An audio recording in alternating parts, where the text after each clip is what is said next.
What's going on, guys? I just got this Model Y, Model 3 rear entertainment screen from Hansshow. Just looking at the box, you can see what it comes with is the rear plug, one single cable, and a pry tool.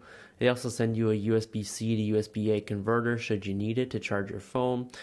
The screen quality is actually pretty good, high quality. There's only two plugs. It's very simple to install. It's all plug and play. So taking your pry bar in the rear, you can pop off this black plastic panel. It should snap out of place, and put this to the side. And then you should be able to grab the top with your fingers and just pop off the vent cover and disconnect the USB cord that powers the USB-C ports. Put that to the side. And we're just going to disconnect and pull apart the UBD connector right here. And then we're going to disconnect the little Hansshow box on that cord. And I decided to pull down the column a little bit further from these clips so I had an opportunity to run the cord a little bit easier through the bottom. And I'm going to run the Hansshow cord from the bottom to the top as so. And then reconnect that Hansshow CPU box. And there's only two plugs. It's all, like I said, it's all plug and play in the screen. Just find the appropriate plug for the cord. And we'll just connect those two cords into the screen. And it's impossible to misconnect these. It only fits one way.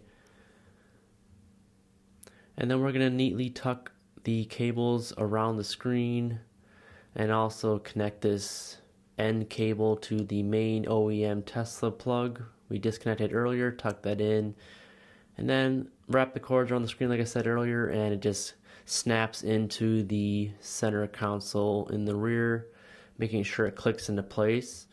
And finally connect that blue plug to the white until it clicks, and then the other plug into the Tesla OBD plug. I decided to tuck in the rest of the cords in that little hole there, and then we're going to reaffix that black column panel until it clicks back into place. Alright guys, when you first get in the car, you'll notice there's an AC control panel. You can adjust the fan speed by scrolling it up or scrolling it down, and this is controlling it in the rear. You can also turn off just the rear, but the front is still blowing air. You can turn it back on. You can put on auto. You can also even adjust the temperature on the right.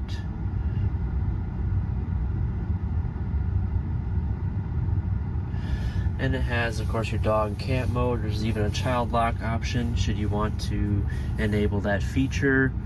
The next tab shows you your heated seats. What I like about this is I can just turn on my rear seat and adjust the setting without having to ask the driver or front seat passenger. And I can close all right here. Music, you can adjust the volume, go to the next song. Here's your apps. You can of course connect this to Wi-Fi under the settings and download as many apps as you like. But under the settings, here's the network, your Bluetooth, many display options, more car settings, updates, factory setup. This will update over the air should there be one.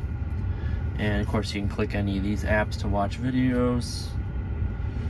And then there's some other settings. You can adjust the time zone and of course your temperature unit you like, Fahrenheit or Celsius. Just more details about this screen.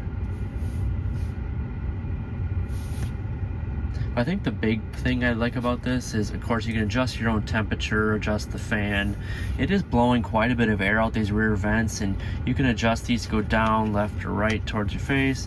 And there's two USB-C ports on the bottom. I believe this one right here is for data. This one's for charging your phone. And also the big perk I like is the heated seat option to turn this on and off. This allows you to adjust the front seat of the passenger to move it forward or the rear. You can even open the glove box by tapping open. Overall, it looks great. It blends right into the car. It's pretty much a seamless look. Great for the kids in the back to watch any type of entertainment and adjust the settings. should you need to.